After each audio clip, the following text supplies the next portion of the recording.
Alors, déjà aussi, j'ai évoqué le mot de conscience. Il s'agit d'un mot fourre-tout, il s'agit d'un mot immense, et je vais essayer de vous donner aussi dans quel cadre j'ai choisi d'aborder ce mot de conscience. Alors, la conscience, comme l'intelligence, comme la vie, comme la mort, ça fait partie pour moi de ce que j'appelle des mots univers. Ça veut dire qu'en fait, on n'en aura jamais une définition. Souvent, on voit dans les dicos, dans les encyclopédies, on appelle ça une définition. En fait, si vous y réfléchissez, on ne vous donne pas une définition. À chaque fois, on vous donne une manifestation. On peut dire qu'il y a intelligence quand. On peut dire qu'il y a conscience quand. Mais personne aujourd'hui ne peut honnêtement donner une définition qui va circonscrire des mots comme ça, comme intelligence ou comme conscience. Donc, je ne vais pas donner une définition de la conscience ici, mais je vais vous dire dans quel cadre de manifestation je prends la conscience comme objet de travail et comme objet d'observation. Alors à chaque fois, je dis qu'il y a conscience à chaque fois déjà qu'il y a un « je ». Ça veut dire un être, humain ou non humain, mais qui a un sens de soi. Ça veut dire qu'il y a un vécu subjectif, qui se sait en tant que sujet. D'accord ? Il y a conscience également chaque fois qu'il y a un « ça ».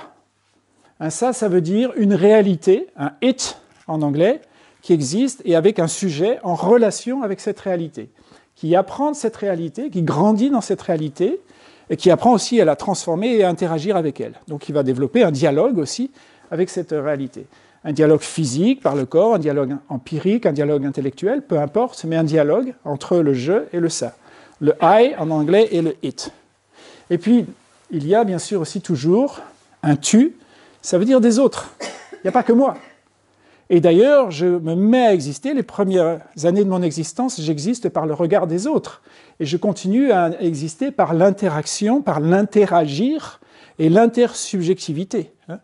Donc, mon cadre de réflexion, pour parler de conscience, il y aura toujours une première personne, une expérience à la première personne, une expérience à la deuxième personne, ça veut dire j'ai le sens des autres, pas forcément les mêmes que moi, mais d'autres subjectivités que moi, et d'un ça, d'un it, en anglais on n'a pas le it, on a le il ou elle, elle la montagne, il, je sais pas, le mot, l'objet, etc. D'accord ? Donc, mais à chaque fois, première, deuxième, troisième personne.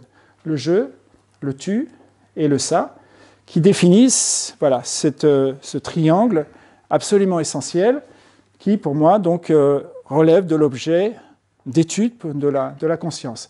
Et tout ça, toujours dans une temporalité. C'est-à-dire qu'il n'y a pas d'existence de tout ça sans qu'il y ait une expérience plus ou moins étendue du temps. Ça veut dire selon le sujet, humain ou non humain, ce sujet-là, quelle expérience subjective a-t-il du temps ?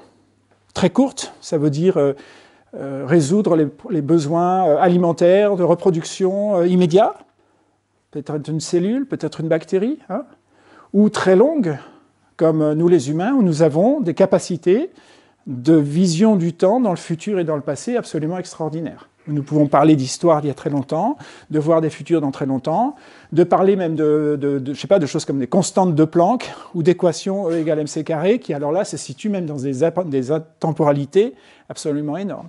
Donc il y a de toute façon toujours une expérience du temps qui se fait aussi dans la conscience. Il y a presque quelque chose de consubstantiel entre la conscience et le temps.